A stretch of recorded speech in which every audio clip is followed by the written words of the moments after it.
جی السلام علیکم سر. سر بتائیے گا کچھ ایسا پہلے آپ نے ایک پروٹیسٹ میں جو ہے اپنا ریکارڈ کروایا تھا اسلام آباد میں, آپ کو گرفتار کر لیا گیا تھا, دوبارہ اس کے بعد آپ کو رہا کر دیا گیا ہے اور ابھی دوبارہ سے آپ لوگ جلسہ کرنے جا رہے ہیں اسلام آباد میں, تو کیا لگتا ہے دوبارہ گرفتاری ہونے جا رہی ہے آپ کی؟ دیکھیں جی, یہ ایک دفعہ گرفتار کریں یا 1000 دفعہ گرفتار کریں, ہم نے احتجاج بھی کرنے ہیں, ہم نے جلسے بھی کرنے ہیں, ہم نے اپنی پارٹی کا موقف بھی عوام کے سامنے رکھنا ہے, ہم نے حق اور سچ عوام تک پہنچانا ہے. یہ حقیقت ہے, یہ جھوٹ ہے. جو جھوٹ ہے وہ آپ لوگوں کے سامنے ہے. جھوٹ فارم 47 ہے اور حقیقت فارم 45 ہے. اس حوالے سے میں آپ کو بتاتا چلوں, مجھے تقریباً 8 دن کی بے گناہ سزا دی گئی. ایک پرامن احتجاج کرنے پہ اگر آپ لوگ اتنا ظلم, جبر اور فسادیت دکھاتے ہیں تو نہیں پتہ کہ اگر کسی کا کوئی قصور ہوگا تو اس کے لیے کیا کچھ کیا کرتے ہوں گے. جو ظلم تشدد ہمارے اوپر تھانوں میں ہوا, جو ظلم تشدد ہمارے اوپر جیل میں ہوا, وہ سب کے سامنے تو نہیں آ سکتا, لیکن ہم تفصیلی نشست میں آپ لوگوں کو ضرور شیئر کریں گے. جب موقع ہوگا, جب آپ دوست بیٹھیں گے تو ہم آپ کو آن دا ریکارڈ بھی بتائیں گے, آف دا ریکارڈ بھی بتائیں گے جو ہمارے ساتھ ہوتا رہا ہے.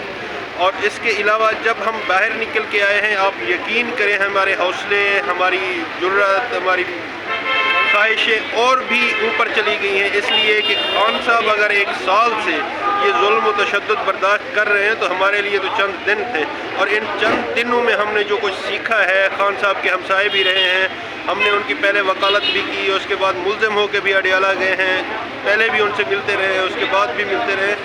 یہ سب کے باوجود بھی ہمارے حوصلے پست نہیں ہوئے, ہم ٹوٹے نہیں ہیں, ہم گھبرائے نہیں ہیں. انشاءاللہ سر فیکٹ کیا ہے, پنجاب میں خطرہ خواہ عوام اس طرح نہیں نکلی جس سے نکلنا چاہیے. مان لیتے ہیں پنجاب میں سر گرفتاریاں ہو جاتی ہیں, پابندیاں لگائی جاتی ہیں, لیکن کبھی خاصا رجحان نہیں دیکھا جا رہا عوام کی طرف سے, کیا وجہ ہے؟ انشاءاللہ آپ کو نظر آئے گا کہ پی کے سمیت پنجاب پورے میں بھی اب ہماری رابطہ کمیٹی بنا دی گئی ہے, جس میں سردار لطیف کوسا صاحب ہیں, علی جاز بھٹر صاحب ہیں اور دوسرے دوست ہیں.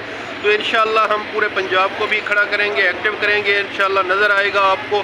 اس کے علاوہ جہاں تک آج جو عدت کیس لگا ہوا تھا اس کی میں بات کر دوں تو خاور مانیکا نے ایک چیز ایڈمٹ کی ہے, وہ یہ کہ وہ کہتا ہے جس دن نکاح ہوا تھا اس سے ویری نیکسٹ ڈے, اگلے دن مجھے اطلاع مل گئی تھی کہ ان کا نکاح ہو گیا, اور میں 5 سال سویا رہا, چپ رہا, میرا ضمیر نہیں جاگا, مجھے بتایا کسی نے نہیں, پتہ نہیں کیا ہوا. میں آپ کو ایک حقیقت بتاؤں, عمران خان اور بشرا بی بی کو صرف ایک اس جملے پر, ایک اس نقطے پر ہی ریلیف مل سکتا ہے کہ بھائی آپ کو جب 6 سال پہلے پتہ چل چکا تھا تو آپ کسی کورٹ آف لا میں جاتے, آپ اس کو چیلنج کرتے, آپ اس میں تفصیل میں جاتے, کہیں آپ کورٹ سے آپ کو ریلیف دے دیتی.